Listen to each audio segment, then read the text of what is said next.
आपको इसकी inside story बताते हैं। पहले आपको इस पंचायत सिस्टम को समझना होगा। हमने ग्राम स्वराज का नाम दिया है, महात्मा गांधी की तस्वीर और ग्राम स्वराज ये बता रहा है कि दरअसल पंचायत से इसका सीधा ताल्लुक है। वो ताल्लुक क्या है? महात्मा गांधी का जो ग्राम स्वराज था, महात्मा गांधी के जो राम राज्य की परिकल्पना थी, वो दरअसल गांव थे। वो कहते थे कि गांव जब तक आत्मनिर्भर नहीं होंगे, जब तक गांव विकास की पगडंडी नहीं बनेंगे, तब तक शहर भी समृद्ध नहीं होंगे, देश भी समृद्ध नहीं होगा। महात्मा गांधी वास्तव में त्रिस्तरीय पंचायत राज व्यवस्था के प्रबल समर्थक थे। उनका राम राज्य केवल धार्मिक या आध्यात्मिक आदर्श नहीं था, बल्कि वो एक ग्राम आधारित स्वशासन की परिकल्पना थी, जहां गांव आत्मनिर्भर हो, जनता का सीधे शासन में भागीदारी हो और निर्णय लेने की शक्ति नीचे से ऊपर की ओर विकसित हो। इसे विकेंद्रीकरण कहा गया। गांधी जी का मानना था कि सच्चा लोकतंत्र वही है जो हर गांव अपनी जरूरतों का स्वयं समाधान करे। वे ग्राम स्वराज के हिमायती थे, एक ऐसा गांव जो आर्थिक, सामाजिक और राजनीतिक रूप से आत्मनिर्भर हो। एक वक्त था, आप सोच करके देखिए, हम सब लोगों के ताल्लुक कहीं ना कहीं अपने गांव घरों के साथ हैं।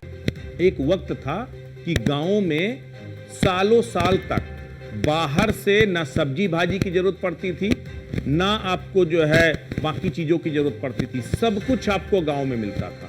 और पहले एक वस्तु विनिमय का था, मतलब आप अनाज लेके जाइए लाला के पास गांव में, और उसके बदले जो भी सामान चाहिए वो सब कुछ मिल जाता था। यानी अनाज के जरिए जो गांव का किसान था वो अपने आप में समृद्ध था और आत्मनिर्भर था, क्योंकि उसको अनाज के बदले सब कुछ मिल जाता था। अब क्या हुआ? धीमे धीमे वो दौर बदल गया, वो दौर बदला और हम आत्मनिर्भरता खो गए।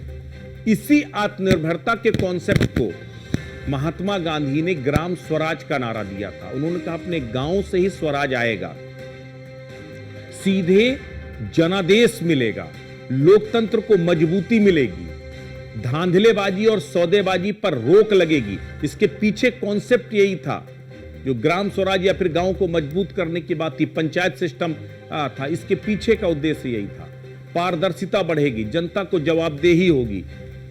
अगर डायरेक्ट चुनाव होगा, क्योंकि जब हम लोग बात चुनाव की कर रहे हैं, तो अगर चुनाव की बात करो, जब जनता के जरिए सीधे तौर पे चुनाव होगा, तो जनता के प्रति उत्तरदायित्व तो बढ़ेगा। जो भी अध्यक्ष होगा सदस्यों का दबाव में नहीं आएगा। कई बार गलत काम इसलिए करने पड़ते हैं कि जिनके वोट से आप बनते हो, आपको उन्हीं के प्रति जवाबदेही करनी पड़ती है। लेकिन ये चीजें बदलेंगी।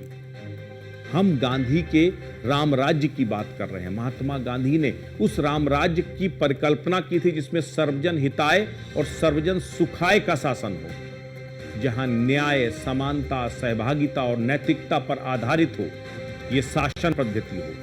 ये किसी राजा को सत्ता नहीं, बल्कि जनता के सामूहिक विवेक की सत्ता की बात करते थे महात्मा गांधी। उनका मानना था कि लोकतंत्र केवल संसद या विधानसभाओं तक सीमित ना रहे, बल्कि हर नागरिक को शासन की प्रक्रिया में भाग लेने का अधिकार मिले। और यह तभी संभव है जब निर्णय लेने की शक्ति निचले स्तर तक पहुंचे। महात्मा गांधी की रामराज की कल्पना त्रिस्तरीय पंचायत राज व्यवस्था की नींव पर ही आधारित थी। वे मानते थे कि भारत की आत्मा गांव में बसती है, और जब गांव मजबूत होंगे तभी राष्ट्र सशक्त होगा। ग्राम पंचायत यानी ग्राम स्तर पर जो ग्राम पंचायत, इसीलिए जो त्रिस्तरीय पंचायत व्यवस्था वो क्या है उसको जरा समझिए।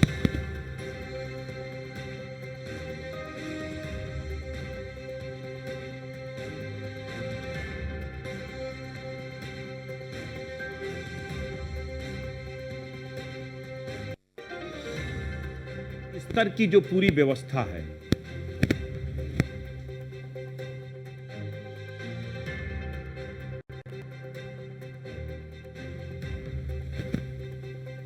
तो जिस तरीके से त्रिस्तरीय जो पंचायत व्यवस्था को जो है लागू किया, जिसकी हिमायत की थी महात्मा गांधी ने, वो क्या थी?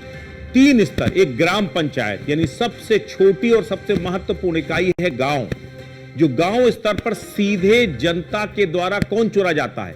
ग्राम प्रधान। वो गांव के द्वारा चुने गए प्रतिनिधि फिर पंचायत समिति ब्लॉक स्तर पर, जो कई ग्राम पंचायतों का प्रतिनिधित्व करती है संस्थाएं, वो ब्लॉक स्तर पर जाती है। तो ब्लॉक स्तर पर काम करने वाले जो वहां पर चुने जाने प्रतिनिधि, और उसके बाद सबसे ऊंची इकाई थी जिला स्तर। तो जिले के व्यापक विकास और प्रशासन की जिम्मेदारी वो जिला पंचायतें निभाती थी। तो इस तरीके से 3 स्तर में पंचायतों की व्यवस्था को सुनिश्चित किया। महात्मा गांधी की संकल्पना को साकार करने के लिए ही भारत में पंचायती राज व्यवस्था को औपचारिक रूप से 2 अक्टूबर 1959 को लागू किया गया। यानी गांधी जयंती के दिन ही पंचायती राज व्यवस्था को देश में लागू किया गया था। और वो उस वक्त राजस्थान पहला ऐसा राज्य बना था जिसने पंचायती राज व्यवस्था को लागू किया था। उसके बाद 73वें संविधान संशोधन अधिनियम 1992 के माध्यम से पंचायती राज व्यवस्था को संवैधानिक दर्जा दे दिया गया। इसका मतलब 24 अप्रैल 1993 से पंचायती राज व्यवस्था पूरे देश में प्रभावी हो गई। उससे पहले स्वैच्छिक आधार पर देश में पंचायती राज व्यवस्था लागू की गई थी। पंचायती राज व्यवस्था को अगर संविधान के नजर से समझे तो भारतीय संविधान के भाग 4 में और अनुच्छेद 40 में पंचायतों को संगठित कर उन्हें स्वशासन की शक्ति देने का राज्यों को आदेश दिया गया था। 2 अक्टूबर 1959 को राजस्थान के नागौर जिले में पंचायती राज व्यवस्था पहली बार लागू की गई थी। यानी देश में राजस्थान का नागौर पहला ऐसा जिला था जहां पर सबसे पहले 2 अक्टूबर 1959 को पंचायती राज व्यवस्था लागू की गई थी, जहां त्रिस्तरीय पंचायती राज व्यवस्था लागू की गई। तत्कालीन प्रधानमंत्री पंडित जवाहरलाल नेहरू ने इस प्रणाली की शुरुआत की और राजस्थान देश का पहला राज्य बना जहां पर पंचायती राज व्यवस्था को लागू किया गया। उसके बाद पंचायत, और ये किस आधारशिला, इसकी आधारशिला कैसे रखी गई ये भी आपको बताते हैं। दरअसल बलवंत राय